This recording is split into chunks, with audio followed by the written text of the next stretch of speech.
Welcome to This Explainer. Today, we're looking at a story that is, well, frankly, it's one of the most visceral, staggering, true stories to ever come out of the Pacific Theater. We're talking about the unimaginable tale of a healer, a guy literally trained to save lives, who suddenly finds himself forced into the most brutal combat you can possibly imagine. Okay, let's dive into this.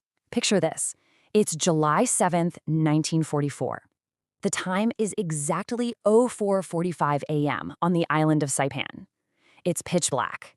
And suddenly, that pre-dawn darkness is just absolutely shattered. An estimated 5,000 Japanese soldiers launched the largest Banzai charge in the entire history of the Pacific Theater.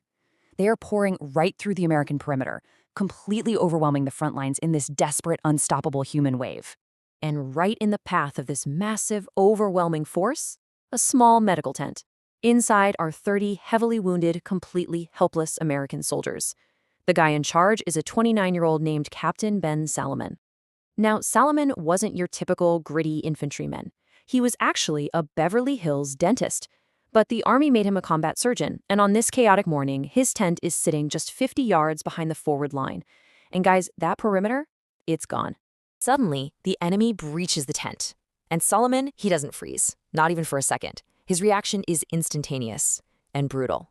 An enemy soldier charges with a knife. Salomon kicks it right out of his hand. A second raises a rifle. Salomon shoots him in the chest. A third guy lunges. Salomon grabs his own rifle and bayonets him. A fourth charges. Salomon drops his weapon and violently headbutts him in the stomach. 4 men enter. 4 men go down.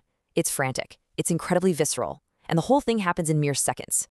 Standing there in this blood-soaked tent, Salomon realizes there's no way around it. They're about to be completely overrun. So he makes a split-second, incredibly fateful decision. He turns to his terrified patients and barks out a desperate order. Get back to the regimental aid station. Move now. The men who can walk desperately grab the men who can't. Meanwhile, Salomon grabs an M1 Garand rifle from a wounded soldier, checks the magazine, it only has 8 rounds left, and he steps outside, totally alone, into absolute chaos, just to buy them time. Out there, the defensive line has essentially evaporated. But as he moves forward, Salomon spots something. An M1917A Browning machine gun. This thing is a heavy, water-cooled beast of a weapon, and incredibly, it's still operational. 4 American soldiers are lying dead around it. So, in an act of pure, desperate necessity, Salomon actually drags their bodies to use as sandbags, setting up a fortified position for his last stand. And this brilliantly illustrates the sheer, relentless willpower of the man. For over an hour, Salomon fires against wave after wave of enemy troops. The battle is so intense that the water inside the gun's cooling jacket literally starts to boil. Even after getting shot multiple times himself and bleeding heavily, he physically drags this 47-pound weapon to new positions just to keep a clear field of fire. And when an enemy soldier finally breaches his position and he can't turn the gun fast enough, he grabs the scalding hot barrel and swings the entire massive weapon like a club. He just simply refuses to stop. To really understand the impact of what he did, we have to look at the arithmetic of war. I want you to consider the profound weight of this number, 30. Every single one of those 30 wounded Americans from Salomon's tent safely evacuated to the regimental aid station. Because he held that line, every single one of them survived the morning. But the cost of that survival is just staggering. When a 27th Division patrol finally reclaimed Salomon's overrun position later that day, they found him slumped over his weapon, and arrayed in this precise, deadly semicircle right in front of his machine gun, the bodies of 98 enemy soldiers. And then there is this final, crushing number. When medical officers examined Captain Salomon's body, they counted 76 separate gunshot and bayonet wounds. 76. And what's truly haunting about this is that based on the tissue damage, they estimated about 24 of those wounds were inflicted while he was still alive, while he was still conscious and still firing that machine gun. He absorbed unimaginable punishment to give his men those crucial minutes to escape. Section 11, the 58-year bureaucratic wall. Now, the physical battle was over, but an entirely different kind of fight was just kicking off. The division historian, Captain Edmund G. Love, arrived at the scene, meticulously documented all the incredible evidence, and immediately recommended Captain Salomon for the Medal of Honor, the nation's absolute highest military award. But instead of the recognition he deserved, Salomon's legacy hit a massive, 58-year-long bureaucratic wall. And there's a really bitter irony here, right? The military, an organization that relies so heavily on documentation, somehow managed to continuously lose the paperwork for one of its most deserving heroes. So the crucial point is understanding exactly why this recommendation was denied in the first place. Back in 1944, Major General George Greener rejected the Medal of Honor, and he based that on Article 24 of the Geneva Convention. Under this specific rule, medical personnel were considered protected non-combatants who were not allowed to bear arms against the enemy. Because Salomon was wearing a Red Cross brassard on his arm and was operating a crew-served offensive weapon, like that heavy machine gun, the military ruled he was disqualified, and that was regardless of how many lives he saved.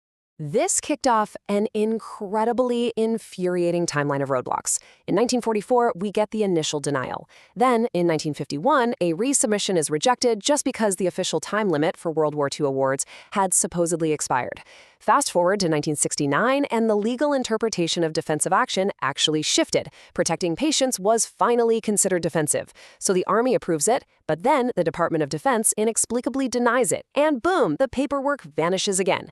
It was just this relentless cycle of lost files and bureaucratic stonewalling dragging on for decades. It wasn't until 1998 that a real turning point finally arrived. Dr. Robert West, a dental professor at the University of Southern California, which was actually Salomon's alma mater, teamed up with Congressman Brad Sherman. They realized pretty quickly that going solely through military channels was just going to lead to a sixth denial. So instead, they bypassed those internal roadblocks entirely. They applied massive dual-channel pressure, attacking the issue from both the political and the military sides at the exact same time. Basically, they just flat out refused to let the case die again.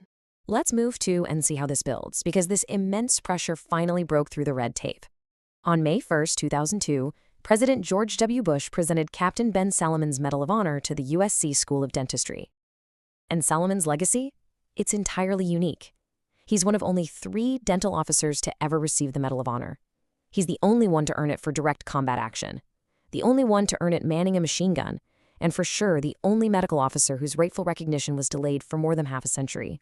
The story of Ben Salomon beautifully, and I think tragically, contrasts 2 deeply opposing identities, the healer and the warrior.